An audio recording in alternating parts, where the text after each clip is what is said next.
So it's 79 degrees Fahrenheit this afternoon, which is like 26 degrees Celsius.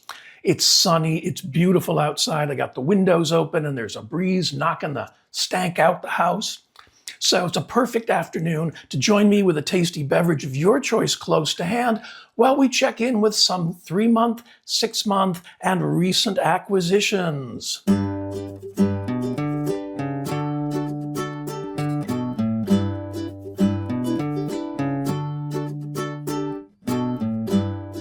And before we get started, I'd like to take this opportunity to send out a special thanks to Cassidy Huntsman, who bought me coffees recently.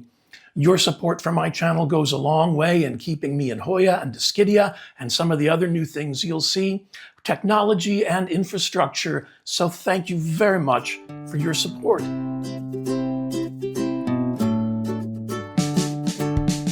And now we're going to take a look at some plants that have been here for 6 months. And the first one up is my Hoya campanulata. Now this is formerly known as dolichanta. Now this is native to Brunei, to Java, Kalimantan, and Sumatra in Indonesia, to Malaya, Sabah, and Sarawak in Malaysia. It was first published in 1827 in Bijdragen tot de Flora van Nederlands-Indië, or Contributions to the Flora of the Dutch Indies by Carl Ludwig van Bloeme. And I think this has done really well for 6 months. If I remember, and I should have a picture, I'm going to put a picture over here of what it looked like when it first arrived, hoping that I was good and remembered to do that. But if I remember, this was the original cutting. And so that means that this is all new growth, and that's about 2 feet or 60 centimeters. The leaves are very pretty, very interesting. There's a nice little bit of splash in them. They are running approximately, the larger leaf down here is about 4.5 inches or 11.5 centimeters from petiole to tip, and about 1.5 inches or about 4 centimeters wide. So yeah, I got this because I didn't have anything that had this type of bloom. If I remember correctly, it's very much of a bell-shaped bloom. It has not bloomed for me yet, but there is new growth here. There's clearly new growth up here. I think it's going to need an optimistic trellis. There's some flexibility in the vine, so I don't have any qualms about wrapping this. And yeah, I'm just psyched about it, that it's done this well, and that the old vine is putting out new growth also. So that's very neat. I think the leaves are pretty. I think this will make a very pretty plant, and can't wait to see those blooms. So yeah, this is very, very neat. This one came from Plant Haven, Toronto on their website, and this is Hoya campanulata, formerly known as dolichanta.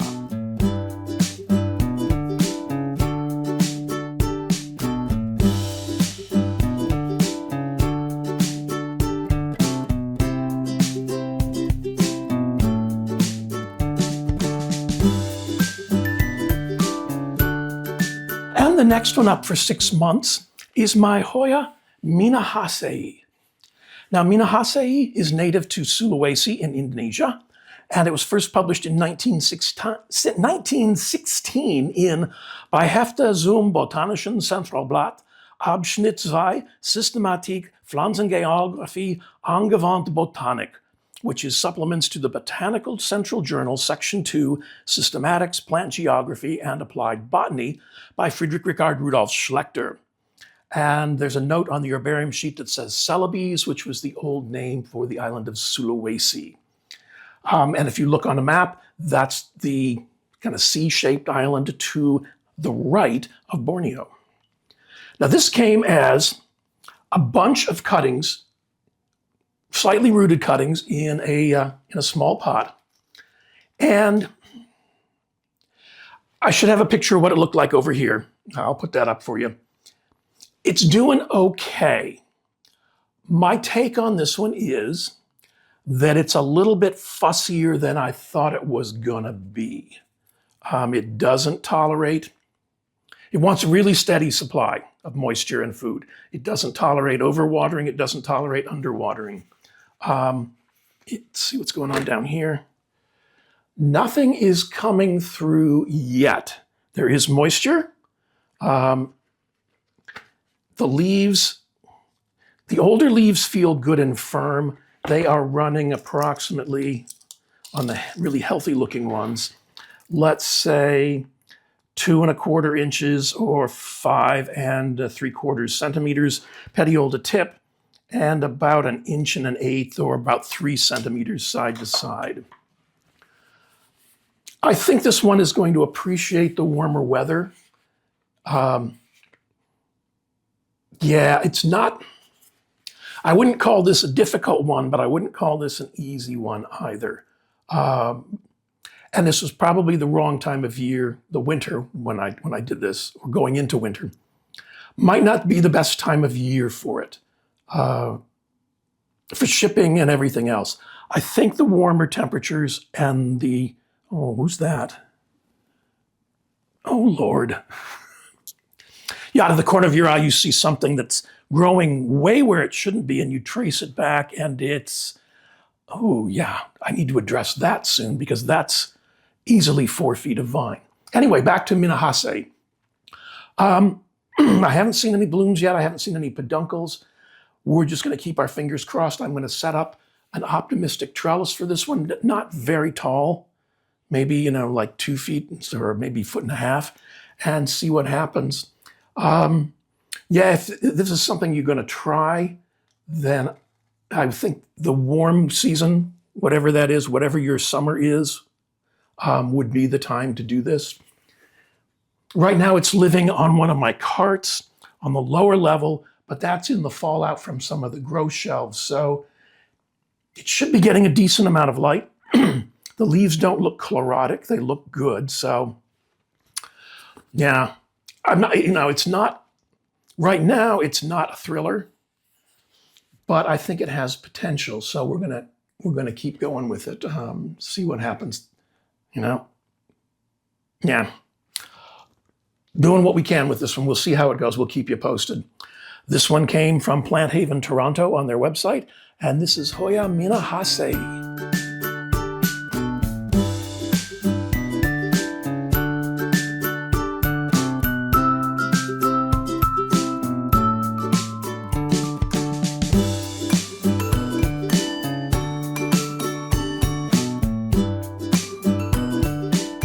And next up we have a Dischidia, and this is Dischidia acuminata. Now, acuminata is native to Cambodia, to South Central and Southeast China, to Thailand and Vietnam, and it was first published in 1912 in Flora Générale de l'Indochine by Julien Noël Constantin. And the note on the herbarium sheet says Indochina parentheses Tonkin. So my guess would be northern Vietnam, in the area of the Gulf of Tonkin. This came as a nice little cutting. I don't believe it was rooted, and it took it a little bit of time to root, but it's very, very pretty. It's a nice Dischidia shape. It's very, very neat.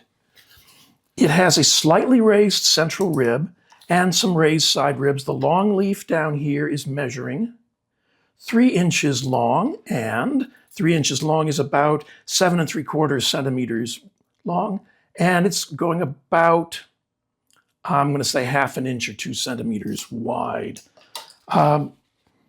Yeah, so this is doing well. I should have a picture over here now of what it looked like when it first arrived. So essentially, this is all new growth. For 6 months, yeah, we're really fine with that. It's doing very well. I know there's nothing coming out of the bottom of the pot yet. I only moved it to this setup maybe a month ago, so it's still settling in. I've got it in a pon and pumice mixture, and because it's fairly new, every couple of days, I'll just go by and give it a little squirt out of my lab bottle with the nutrient solution. And because the roots aren't down to here yet. They're just up in this area. But it seems to be adjusting to its new residence. It is the resident. I am the Eggman. Anyway, yeah, this is done really well for 6 months. Happy with this one. This one came from planting with wine on Etsy, and this is Dischidia acuminata.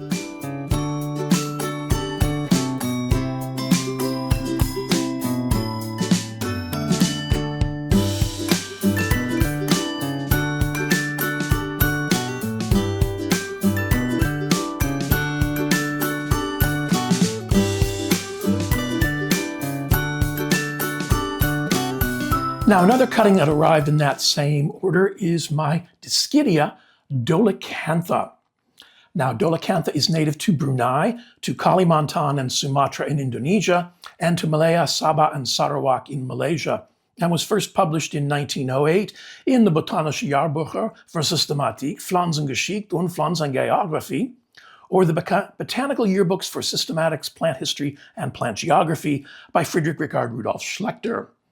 And the note on the herbarium sheet says Sumatra, so my guess is that is where he found it.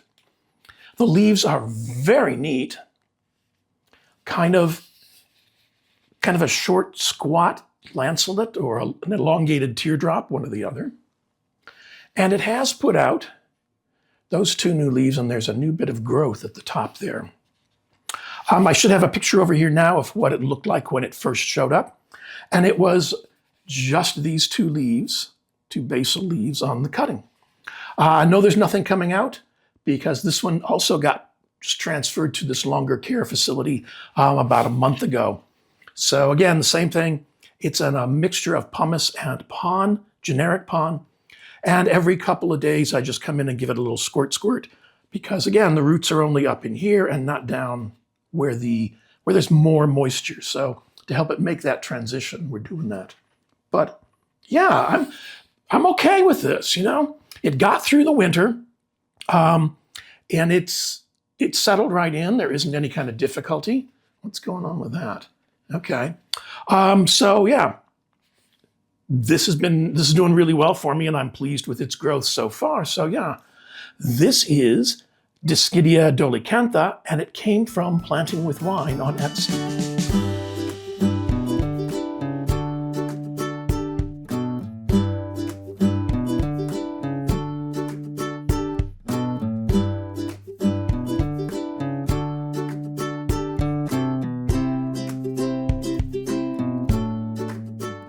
And one more cutting that came in that order, and that was Dischidia singularis.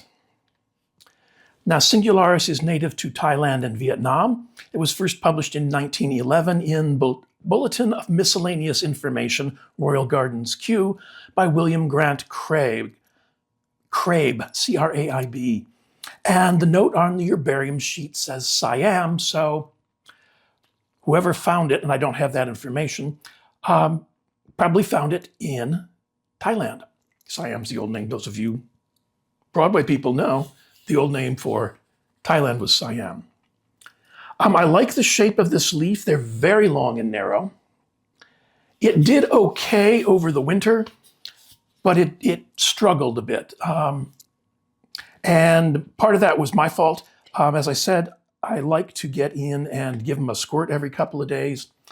And this one was in a location where it wasn't in front of my face on a regular basis. So it probably got a little dry, hence the reason that this leaf over here on the side did not make it. But there's new growth in the center of that, so I have great expectations for this one, Dickensian expectations. But it rooted up really well. It's been in this setup for probably 2 or 3 months now. I'd have to check my notes to see when I moved it to this, but it's in the same mixture of combination of generic pon and pumice, and seems to be liking it. New growth is always a good sign, and so we're going to keep our fingers crossed. But yeah, these little leaves are just very cool. They're about 1.5 inches long, or just under 4 centimeters long, and About 1/4 of an inch wide, which is maybe just about a centimeter. I think it'll make a really interesting plant. I'm going to have it climb, and I just think that will be cool. So yeah, this one's doing okay. Happy with the growth. Of course, I wish for more, but there's good signs on there. So yeah, this one came from Planting with Wine on Etsy, and this is Dischidia singularis.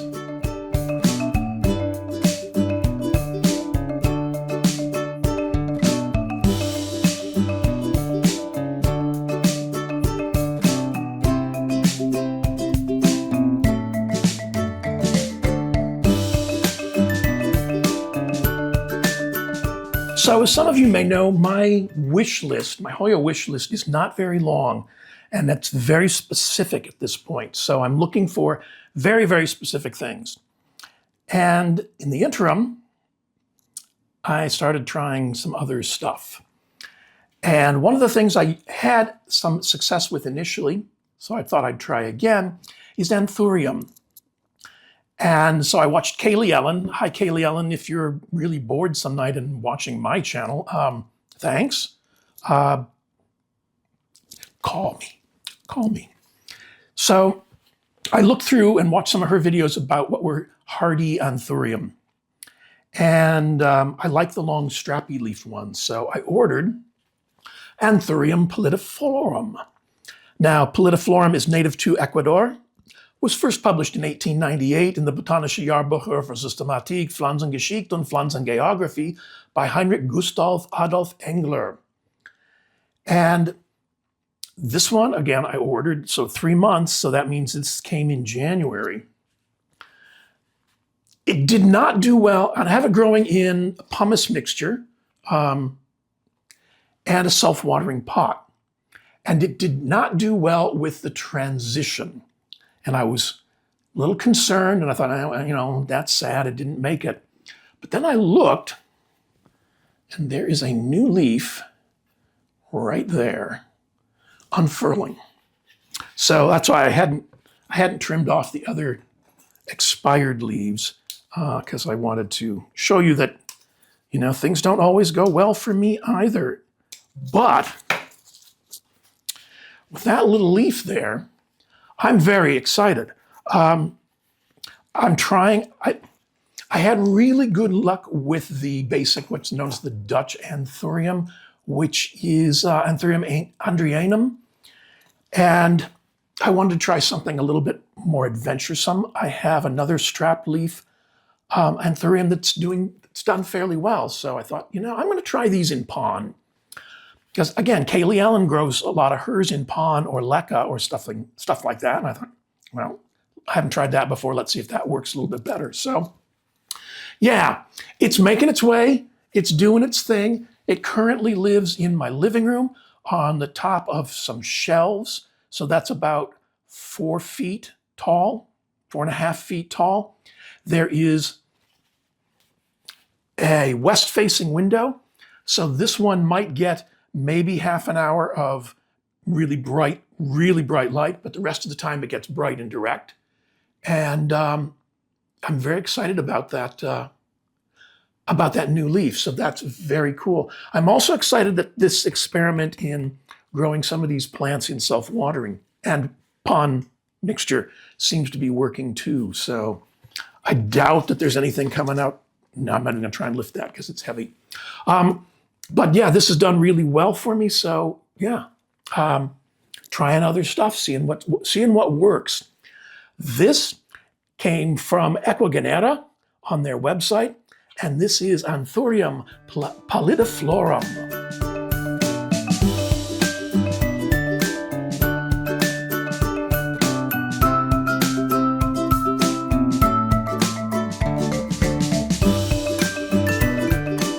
And in that same order, I thought I'd try another one of Kaylee Ellen's recommendations as a sturdy Anthurium. And so I ordered an Anthurium veitchii. Now this is sometimes known as the king Anthurium, although I think that's just simply because there was something known as the queen Anthurium, so it needed, you know, they couldn't leave it alone. Anyway, this one's known for having ribs, and we'll talk about that in a bit. Anthurium veitchii is native to Colombia. was first published in 1876 in Gardener's Chronicle by Thomas Moore and Maxwell Tilden Masters. They were the editors of that publication. And this one showed up with, I believe, this leaf. Well, I think these 3 leaves. And it wasn't thrilled about the transition to pond and self-watering either, but it's doing it. And there's a new leaf coming in right there. So I might do my little paper towel trick because it seems just like, well, it won't hurt. If you have a leaf unfolding that seems to be stuck, don't go in and try and force it. You'll end up damaging the leaf. What I usually do is take a paper towel, fold it up so it's really narrow, soak it in water, and just kind of drape it over wherever that leaf is unfurling. And that will provide or create a small, localized, very humid environment, which is typically just enough to let the leaf pop. Anyway, this is, I said, this one's in pond and self-watering. Nothing coming out the bottom, so that's okay. It lives right next to the pallidiflorum, so the plant is here, and over here there is a west-facing window, as you can see from the direction it's growing. So it gets bright and direct light, a good amount of it. It might get 15 or 20 minutes of direct sun, if that. And as the summer progresses, it will get less and less because there's a tree outside that window. So it'll just be lots of really good bright and, oops. Oh. That leaf just popped out. I had just given it a little squirt of water, and that little leaf right in there just freed itself. Yay. What's going on? Is there another? No, that's just the cataphyll. Okay. So yay, so there's a new leaf coming in on this one. Really happy about this for 3 months, and considering it arrived in the middle of winter, and I moved it to pond pumice and self-watering right away. Yeah, that's very cool. I'm very excited. Yeah, I'll put close-ups of that leaf in here someplace because yay, I didn't have to help it. Always a good thing. This one also came from Acuminata on their website, and this is Anthurium veitchii.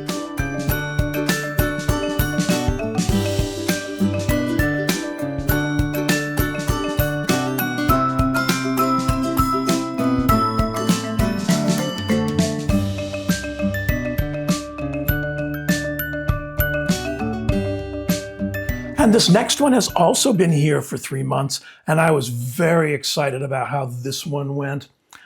I wanted it the moment I saw it, and this is my Aspidistra elatior variegated. Now, Aspidistra is native to Japan. It was first published in 1834 in Zeitschrift voor de Natuurlijke Geschiedenis en Physiologie. My Dutch is not really good, but I'm working on it. By Carl Ludwig van Bloemen. And I bought this as 5 bare-rooted rhizomes, and it grows from a rhizome. And I thought, I'm going to do that same experiment. I'm going to try it with pond pumice and self-watering and see how that does. I have another Aspidistra that's in soil, and it's doing fairly well, but I mean, that's just gorgeous. That's just beautiful. These leaves are measuring from where they start unfurling to the tip. I'm going to say 17 inches or 43 centimeters. And from side to side, they are measuring about 4¼ inches or just under 11 centimeters. And there are 2 new shoots, one there and one there. Yeah, this is I'm just so pleased. I mean, what's not to like? That's very, very cool. It's very, very cool. Now, Aspidistra is sometimes known as the cast iron plant, and it got that name because it can put up with a certain amount of abuse. I also heard the story that it was called that because it would survive in Victorian parlors when they were using a lot of oil lamps and gas lamps, which gave off fumes, which often killed off other vegetation. And this was a time when tropical plants were first starting to make their way back into England. So everyone wanted them. It was the thing to have, just like now. But a lot of the tropical plants did not do well in parlors, especially with the lower light and with fumes from everything else. So cast iron plant was one of the ones that did. This one is currently growing about, I'm going to say 2 meters, or probably even more than that, probably 6 feet. So 1.5 meters, 1.75 meters from the west-facing window. So it's growing in the center of my living room. So it gets nice, lower level, bright light. It's in pumice, actually, and a self-watering pot. Nothing going on there. But 2 new shoots is a really, really good thing. And man, for 3 months, I can't complain about that kind of growth. That it didn't die, it didn't lose any leaves at all, and it's putting out new leaves. Yes, we're going to have that. So if you've got a lower light area that you need something kind of interesting and colorful in, variegated colorful anyway, consider an Aspidistra. They're not always inexpensive because they're not rampant growers, but mine have been really good growers. I also have an Aspidistra domino, which has the dots on the leaves. But this has done really well. I'm very happy with this one, especially since I wanted it and I got it, and it's apparently doing well. So yeah, this one came from Gem Unique Creations on Etsy, and this is Aspidistra elatior variegated.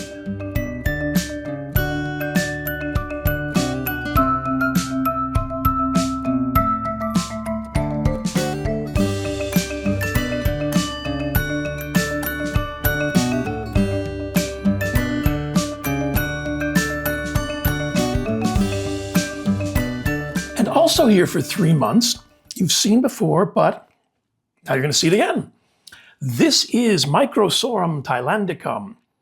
Now, Microsorum thailandicum is native to, yes, Thailand, to Chumpon in Thailand. It was first published in 2001 in Blumea, Tijdschrift voor de Systematiek en Geografie der Planten, or a Journal of Plant Taxonomy and Plant Geography, by Tawiskadi Bonkerd and Hans Peter Noteboom.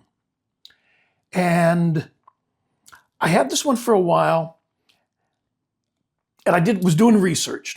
What kind of a substrate and setup would it like? And so there were some conflicting thoughts. A lot of people said, or several sources said, do the self-watering pot. And I thought, okay, well, it is a fern. It's sometimes known as blue oil fern. It is a fern, so self-watering would probably be a good idea.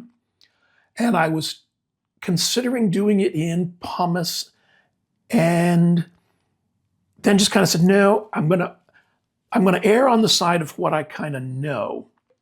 And so it's a mixture of long fiber sphagnum, fine bark, and pumice. And it seems to be doing okay. Now I'm working on what kind of light level it wants. I saw this first on Kaylee Ellen's channel, and she said they do like a fair amount of light and will get that blue color. And as I'm looking at it, this one is starting to develop a little bit of that. I don't know how well it'll show up as having a blue tint, but it's putting out some new growth in the center there and seems to be doing okay. I started it off in lower light, like mid-level, bright and direct. There were a couple comments that I read that said that it really likes brighter light. That's when you get the good color. And I've seen pictures of them. They literally look blue. It's very cool. So I've moved this one closer to my west window, so it gets a good amount of, I have windows, a south window and a west window. So it's in that kind of corner area. And it seems to be doing okay there. It hasn't been in this self-watering setup very long, but it's been there long enough that if it wasn't happy, it would have died. I was going to look for a euphemism, but no, I just would have died. So it seems to be doing all right there, and we're going to roll with it.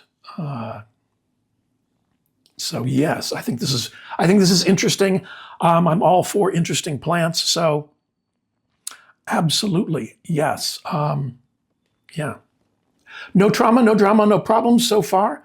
It wasn't terribly expensive, if I remember correctly. So yeah, with luck, I've put in a picture over on the side of what it looked like when it first arrived, and it pretty much looked like that. But okay, we're cool with that. We can deal with that. So yeah, this one came from NY City Succulents on Etsy, and this is Microsorum thailandicum.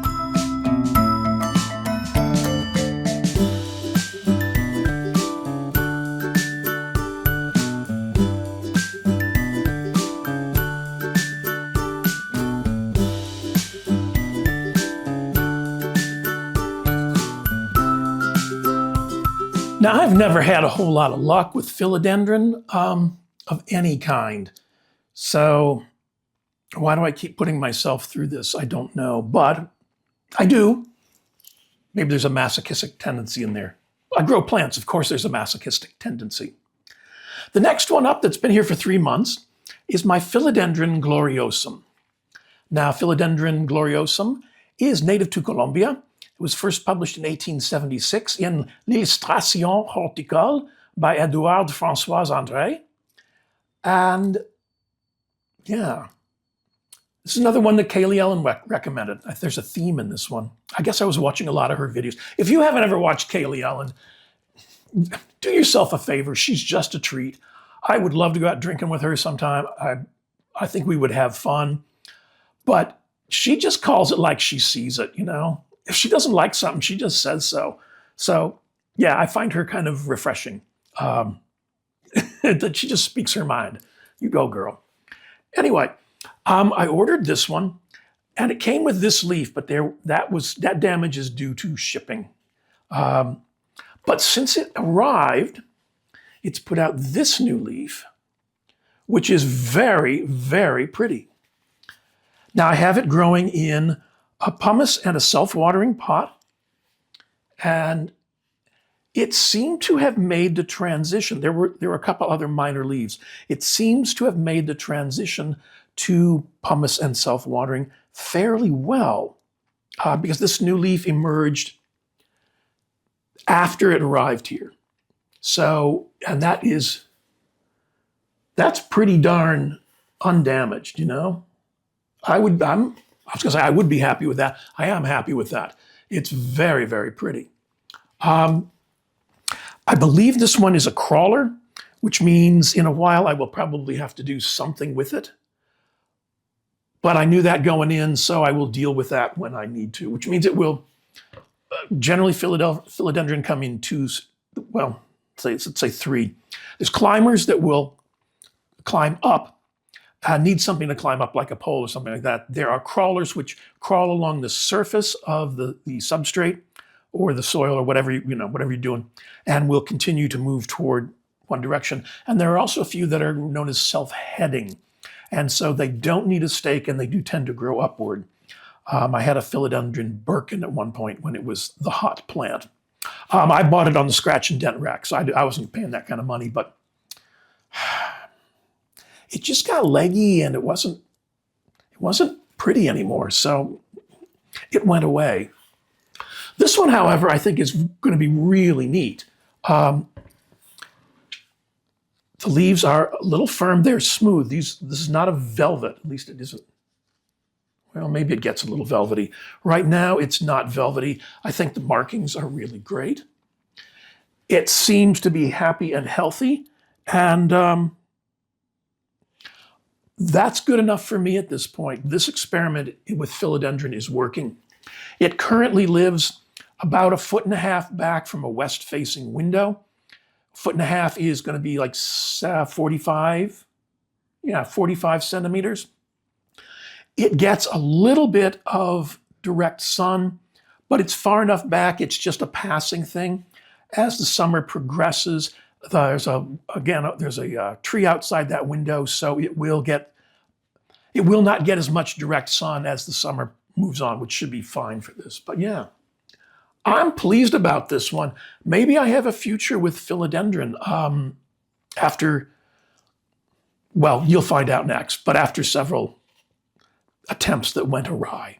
Anyway, this one came from NY City Succulents on Etsy, and this is Philodendron Gloriosum.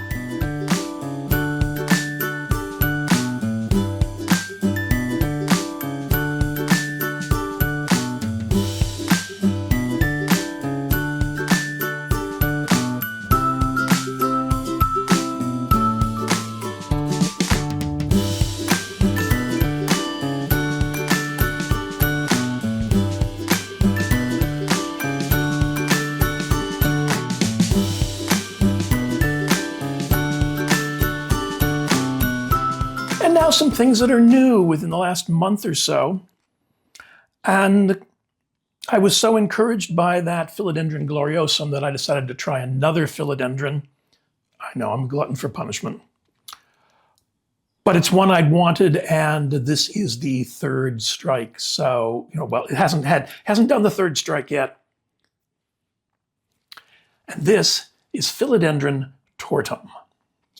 Now, Philodendron tortum is native to Bolivia and Brazil, and it was first published in 2001 in Fedes Repertorium, Zeitschrift für botanische Taxonomie und Geobotanik, or Fedes Repertorium, Journal of Botanical Taxonomy and Geobotany, by Maria des Lourdes Suarez and Simon Joseph Mayo.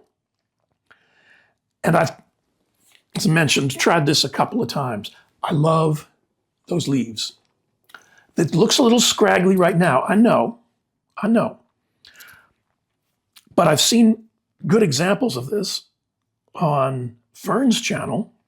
And if you don't know who Wild Fern is, then you really need to go find Wild Fern. And hers is gorgeous. It's a climber, so I'm prepared for that. And I thought, I'd tried it a couple other ways. And it's like, okay, I'm just going to try the self-watering thing and see what's going on. And so far, it was so nice because when I unpotted it, there were 2 rooted cuttings in the pot. And I thought, I'm just going to put them back together. Let's get a nice full pot of this and see where it goes from there. So this is in my pumice and a self-watering pot. And it is currently living here in the plant room because it gets good indirect bright light, and the temperatures were warmer in here. And I thought that might give this one a better chance at survival. Also, I had a better chance of keeping an eye on it when it was in here. Although that's getting to be more of a problem because there is literally no flat space left in this room. Oh, Lord, I got to deal with so much to deal with. So much work to do, and what glorious work it is. Anyway, this is doing well. There's a new leaf coming in here. There's a new leaf coming in on the other plant over there. So this is it gets nutrient solution regularly. I think I put some mycorrhizal inoculant in around the roots. I've been trying to do that with some of these other aeroids. And it looks like it's doing okay. So fingers crossed, it survived the transition to the self-watering and the pumice. So we're good. Happy with this. We'll keep you posted. The larger plants I've seen are just beautiful. Just beautiful. So yeah, so this is cool. This has only been here for a month or so, but this is Philodendron tortum. Oh, and it came from Gen Z Plants on Etsy.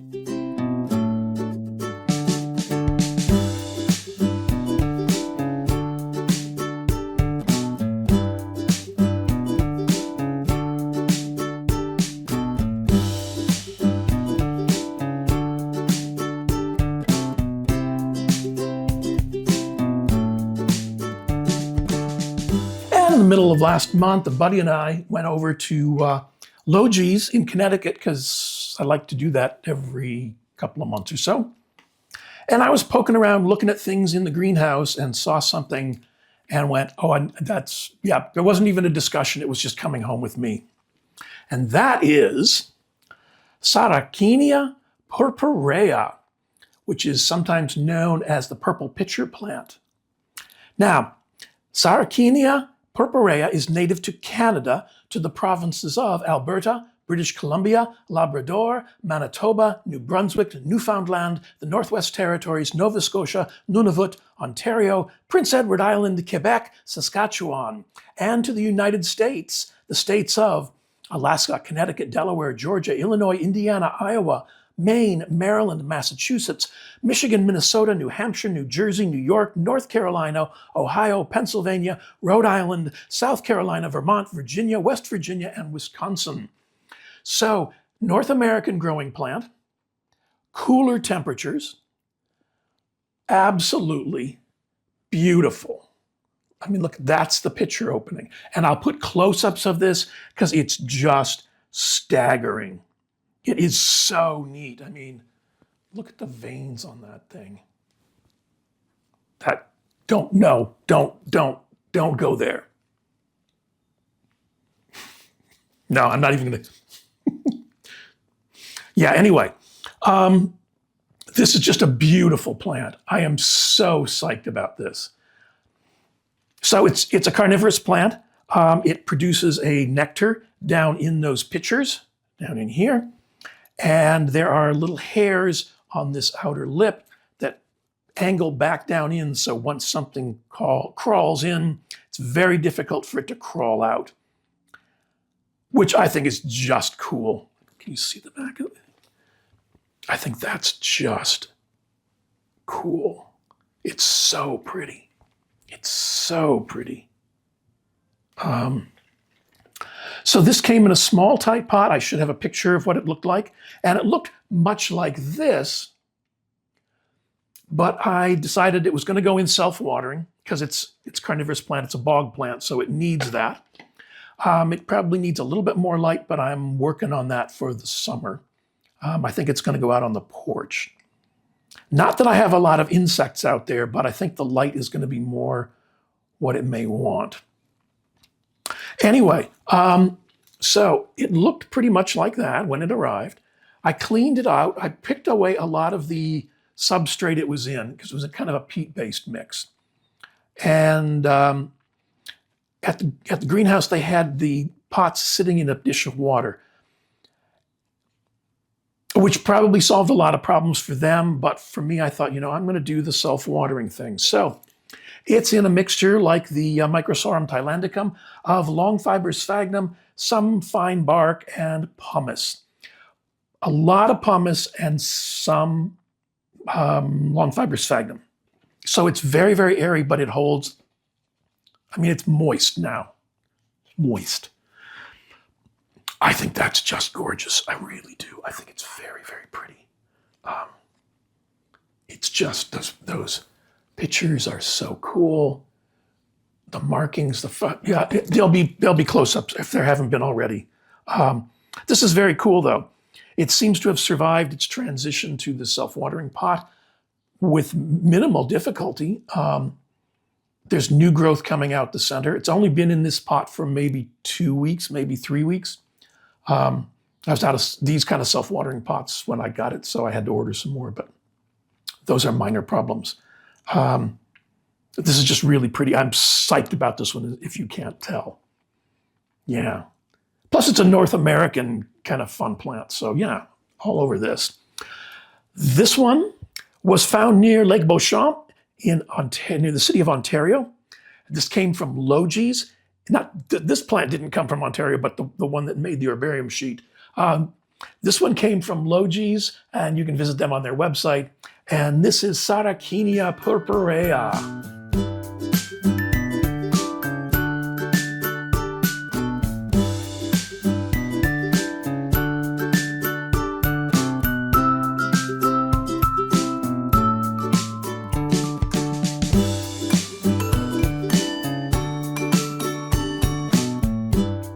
Yeah, and I did another philodendron.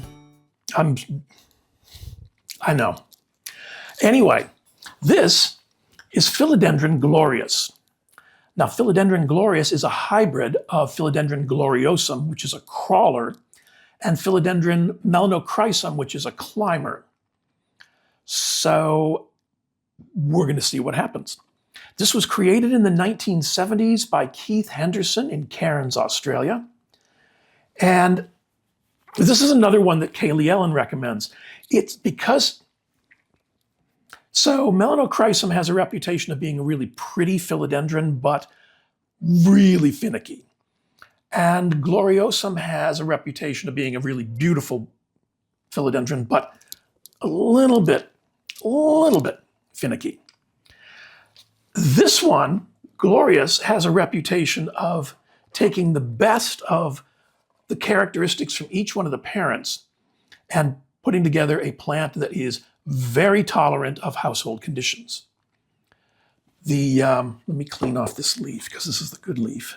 Well, they're all doing pretty well, but the leaves so far look like that, and will, I am told, get much larger. There is new growth coming in right there.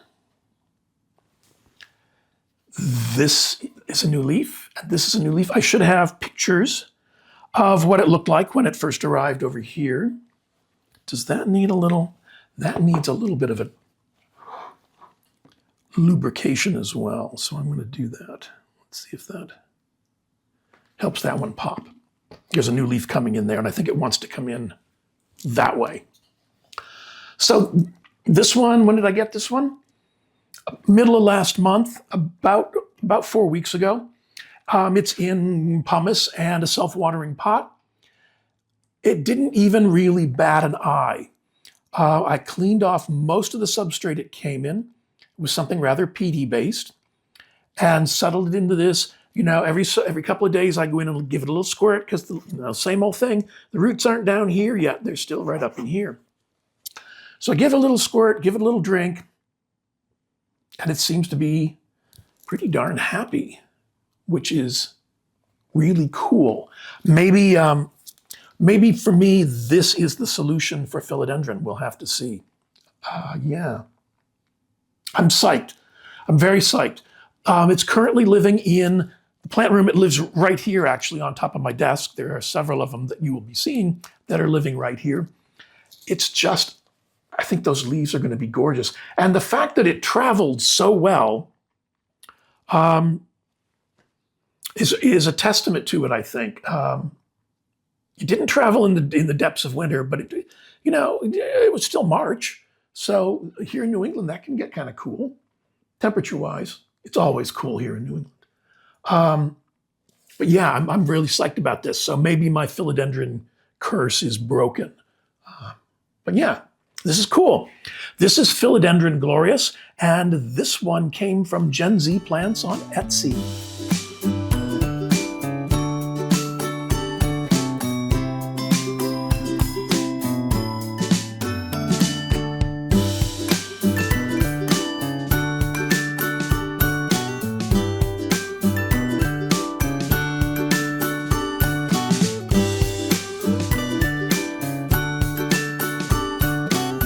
I told you I was getting into Alocasia also. I'm not giving up on Hoyas and Dischidias and Oreospart and all that stuff. Matter of fact, I have an Oreospart coming soon.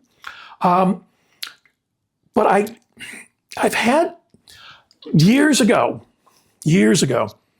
I discovered Alocasia and I liked them. And I bought like 3 of them.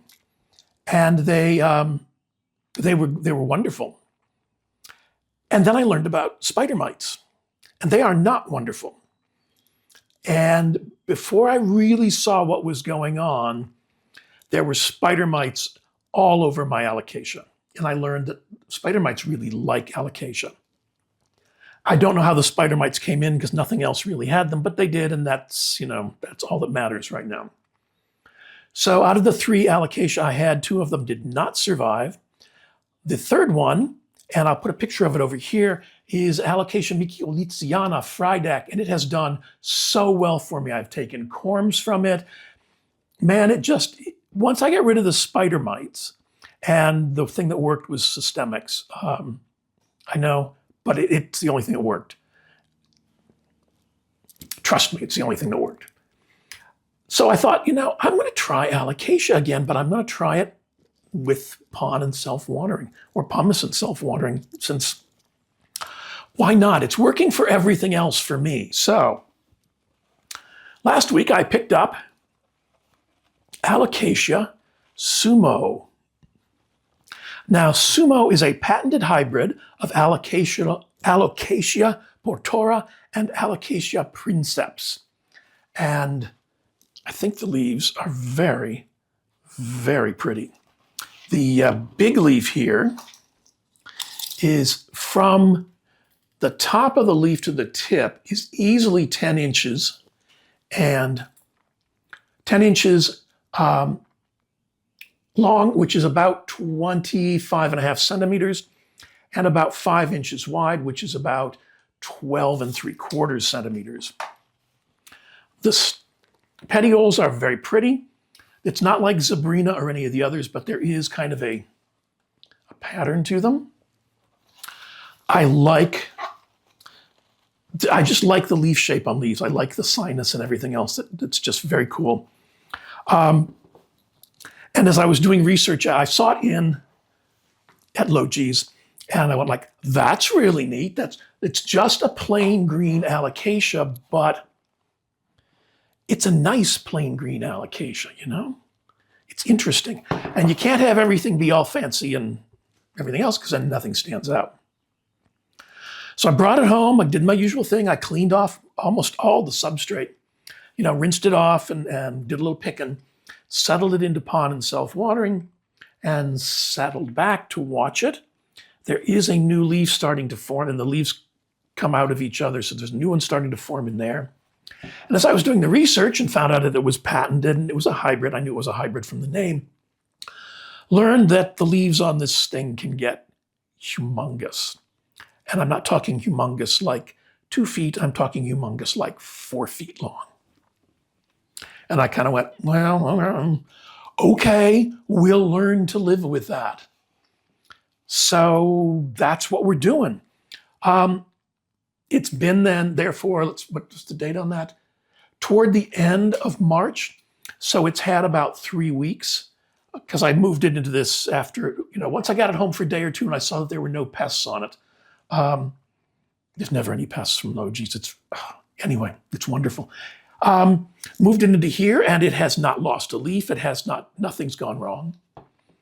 It is currently living in my living room on the floor about 2 feet or 60 centimeters from a west-facing window, maybe even a little bit more than that. So it gets a lot of bright, indirect light. It may get a touch of direct sun, but not for more than maybe 10 minutes at this point. And again, as the summer progresses, I have a dogwood and a Japanese maple outside those windows. So there's a lot of very dappled light during the summer. I think this is going to do well there. Very happy with how it's doing. That's just very neat. I'm having fun with Alocasia. So yeah, this one came from Logi's in Connecticut, and this is Alocasia Sumo.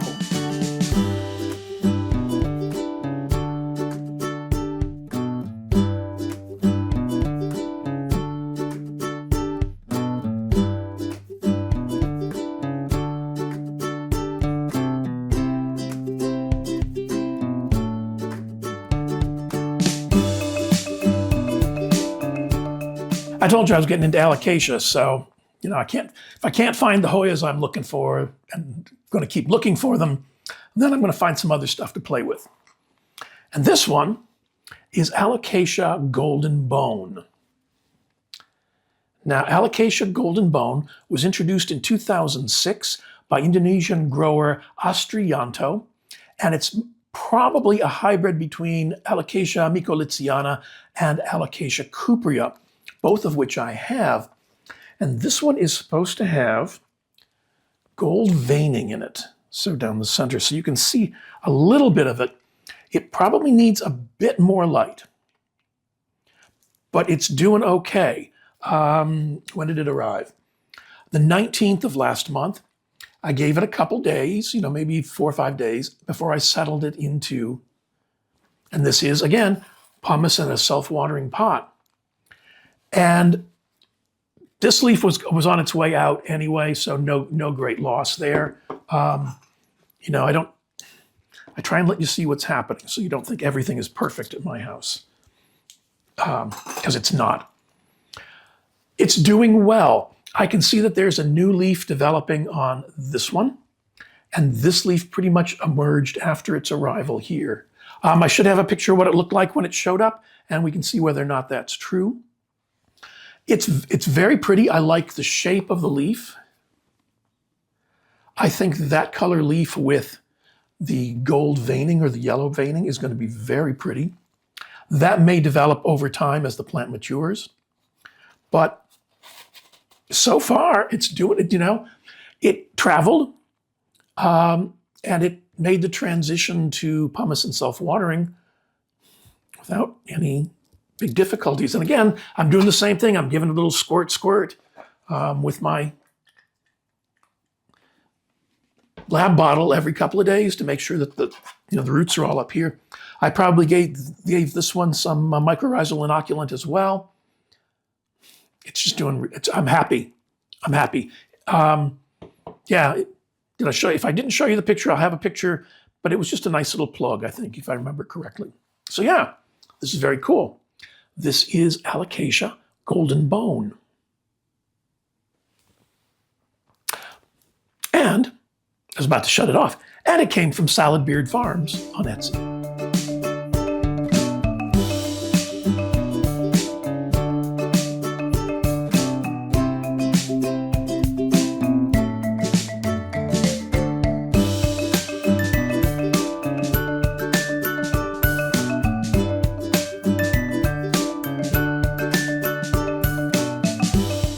And we've got another Alocasia.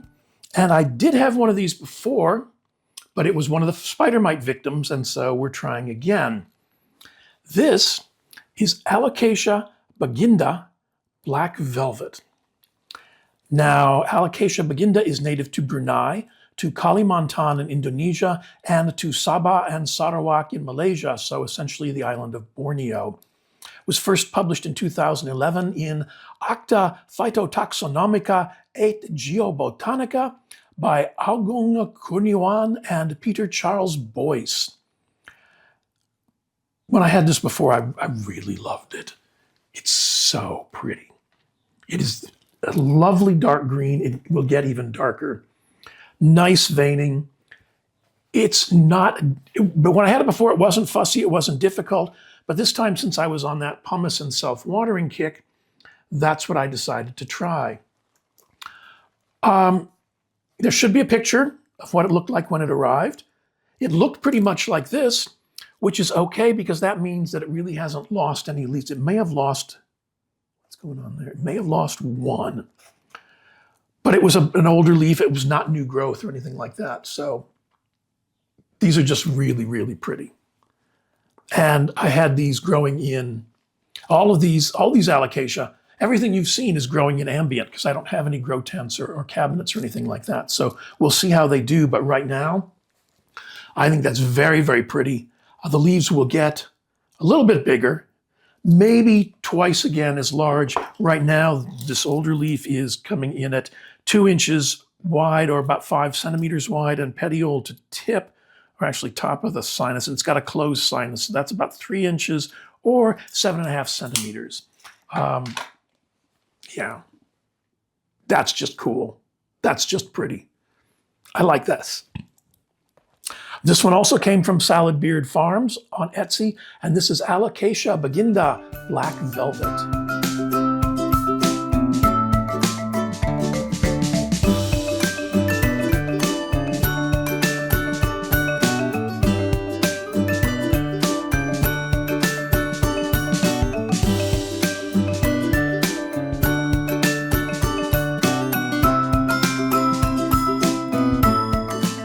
The last recent addition today is Alocasia Maharani. Now, Alocasia Maharani, sometimes known as gray dragon, is a hybrid of Alocasia reginula and Alocasia mellow, and it was created by Peter Boyce and introduced around the year 2000.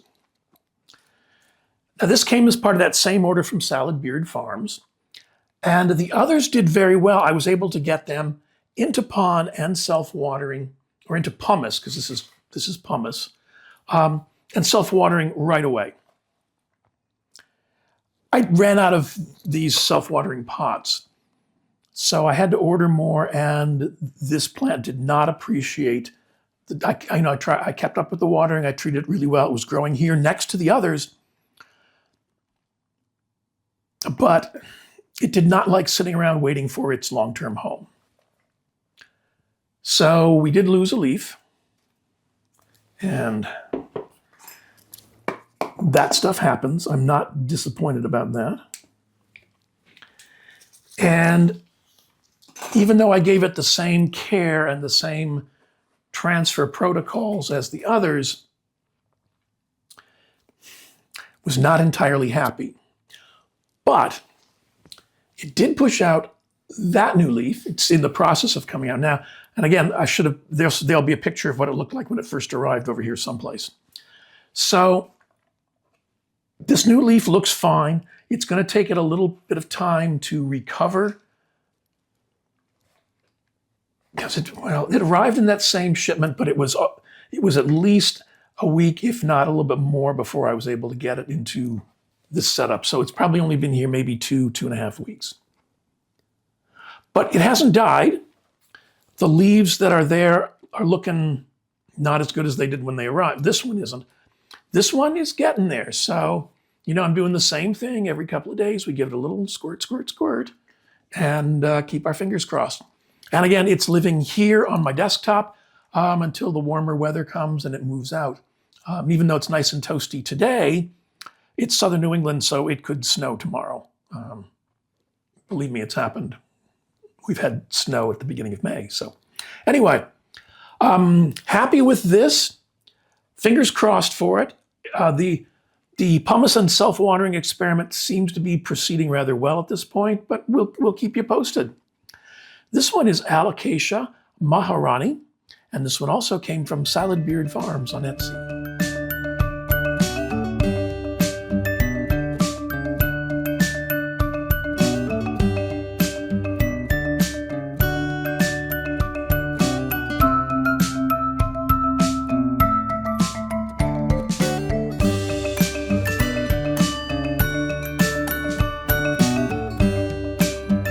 And now the question from the comments. And this is from Paula Oaks 5358. And she says, I purchased 4 lithops plants on Friday from Lowe's in their clearance shelf. They were calling me. I potted them up in a good succulent soil, but then I was watching some videos and realized that most YouTubers add some grit or pumice, etc. I would like to know what you have yours in, and if you have made a video on them. I have read up on when to water, etc. I love lithops. They're so much fun. So what I do is I have mine growing in pretty much plain pond, generic pond, no soil, no nothing like that, and pots with drainage. And I water them once a month on the first of the month, and I pour water around the plant until it runs out the bottom. And then I let it drip, and it goes back to where it lives. I do that every month, and that's my first of the month. It's time to water the lithops until the leaves start to split, and you can see the new leaves which are emerging from underneath those, within those. And once you see the leaves start to split, I stop watering, and I don't water again until the old leaves are, let's see if I can get that, there we go. The old leaves are desiccated and dried. Now this still has a little bit further to go, but they'll turn brown and they'll be real dead looking. Maybe you can see the old leaf around the bottom there. I'll put some close-ups in. So that's what I do. I don't really give them much food. I just water them once a month. They will bloom, and the bloom will come up and rise up a little bit above the plant itself. I just have this as species lithops. Same with this one. I haven't identified it yet. This one is Lithops Fred's Redhead. They are very much fun. Mine live in my south-facing window or my west-facing window in the window. These were up against the glass all through the winter. So if they get as much sun as possible, so they get as much sun as possible. There's no second thought after that. They want a lot of light. They didn't seem to mind the cold because it was, again, this was right up against the glass. They seemed to tolerate that okay. They probably would prefer if they weren't there, but that's the way I can make sure they get lots and lots of light. And they have done very well for me. I think lithops are really fun. It's just those two things. You can probably water them more than once a month, but if you're using a mix that's more soil-based, like, cactus soil or succulent soil, then you might be able to get away with watering less frequently. But because this is just like straight generic pond, I could probably water them twice a month. Yeah, they're so simple. All they want is a regular drink and lots of light. And they're just really neat. I've had so much fun with these. I have lost a few. At one point, I think I had 30, maybe 35 of them. Some of them don't make it through the winter or may not make it through the winter. Some of them just don't get settled in, because sometimes when you receive them, if you order them by mail, they just don't look great. The roots look all dried up and desiccated, and you don't think it's going to make it, but they do. But occasionally, there are casualties. There's going to be casualties. Fortunately, these are not terribly expensive, and they are so freaky interesting. You can see the three different colors of last year's leaf, this year's leaf dying away, and the new leaf emerging. I like lithops. This is just, I said I like interesting stuff. These are very, very cool. There are lithops cousins. There's the whole category sometimes referred to as mesems. There's a whole bunch of them. These are just neat. These are just really neat. They're not as finicky as you might think, nor fussy. They're just cool. I like these. So yeah, that's what I do. I've got them in absolutely pure pond. These I should probably water twice a month because there's nothing in there to hold any moisture other than the pond itself. But they seem to be doing okay. They're all not all of them, but most of them are splitting right now. So probably by the end of May, they'll be ready to get drinks again. And we'll see how that goes from there. But yeah, there's a couple really fun places to get them from. Most of mine came from It's Secret Succulents on Etsy.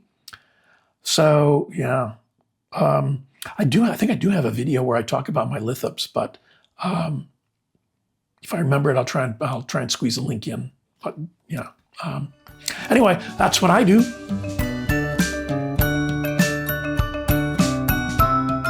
And now the question for the comments. What's new at your house? What's new growing? What are you trying out? Showed you what I'm playing with. So yeah, let me know. Add it to the comments below and we'll see. Especially if you're trying something that's really new for you. Share that with us below, okay? And we'll talk about it a bit.